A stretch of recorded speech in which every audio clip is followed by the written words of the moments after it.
প্রিয় চতুর্থ শ্রেণীর শিক্ষার্থীরা তোমরা কেমন আছো? আশা রাখি তোমরা সকলেই ভালো আছো। আমি আজ পরিবর্তন ও সৃষ্টি চ্যানেলের পক্ষ থেকে তোমাদের চতুর্থ শ্রেণীর গণিত পৃষ্ঠা নং 65 অঙ্ক নং 1-2 এই 2-এর যে গাণিতিক বাক্য এটার সমাধান করব। তোমরা পাশে থাকো, দেখতে থাকো। এই অঙ্কটা যদি দেখো, বাকি যে গাণিতিক পদ্ধতির এই পৃষ্ঠার অঙ্কগুলো আছে তোমরা নিজেরাই করতে পারবে। এর পূর্বে তোমাদেরকে কিছু অঙ্ক দেখেছিলাম, এটি যদি দেখে নিও, দেখলে আরও ভালো বুঝতে পারবে।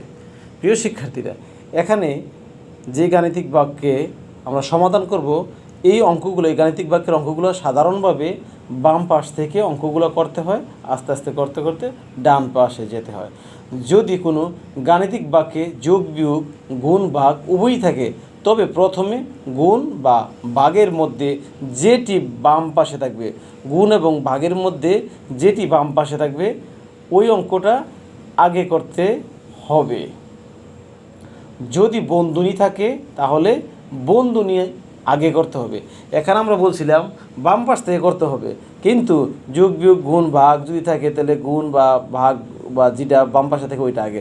যদি বন্ধনী থাকে তখন আর বাম পাশ নেই, যেই পাশে বন্ধনী ওইটা আমরা আগে করতে হবে। তাহলে আমরা কিন্তু এখানে গুণও আছে, ভাগ আছে, বিয়োগ আছে, কিন্তু এখানে আমরা তো বলছি ভাগ এবং গুণ থাকলে যেটা বাম পাশে ওইটা আগে করতে হবে। এখানে কথা আছে, এখানে যদি গুণ থাকে বাম পাশে আমরা বাম পাশে করা লাগবে, কিন্তু এখানে বন্ধনী আছে, যদি বন্ধনী থেকে বন্ধনী যেই পাশে সেই পাশে আগে করতে হবে। তার মধ্যে বন্ধনীর ভিতর আমরা কি করব, বন্ধনীর ভিতরে এখানে বিয়োগ এবং ভাগ আছে, তাহলে আমরা কোনটা আগে করব? আমরা বন্ধনীর ভিতরে আগে ভাগ করব। চলো অঙ্কটা আমরা করি, তারপর দেখতে থাকো। আমাদের কিন্তু বন্ধনী উঠবে না, কারণ অঙ্কটা পুরো করতে পারতেছি না। 8 বিয়োগ, তারপরে আমরা কি করব? ভাগ। তাই আমরা 6কে 2 দ্বারা যদি ভাগ দিই তাহলে কত? 3 দুগুণে 6।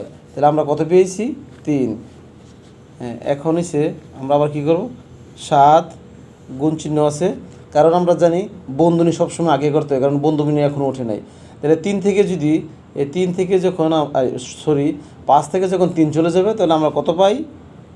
5 পাই। তাহলে বন্ধনী উঠে গেল। এখন আমরা কি করতে হবে? এখন করতে হবে গুণ। তাহলে এখন গুণ করলে কত হয়? 5 7 35। তাহলে আমরা কত পেয়েছি? উত্তর পেয়েছি কত? উত্তর পেয়েছি 35। প্রিয় শিক্ষার্থীরা, খুব তোমরা যদি একটু চিন্তা করে দেখো বা ভালোভাবে মন দিয়ে দেখো, তাহলে অবশ্যই তোমরা এই অঙ্কগুলো করতে পারবে। প্রিয় শিক্ষার্থীরা, যাদের ভালো লেগেছে তারা লাইক, শেয়ার, সাবস্ক্রাইব করো, যাতে তোমার বন্ধুরা দেখতে পারে।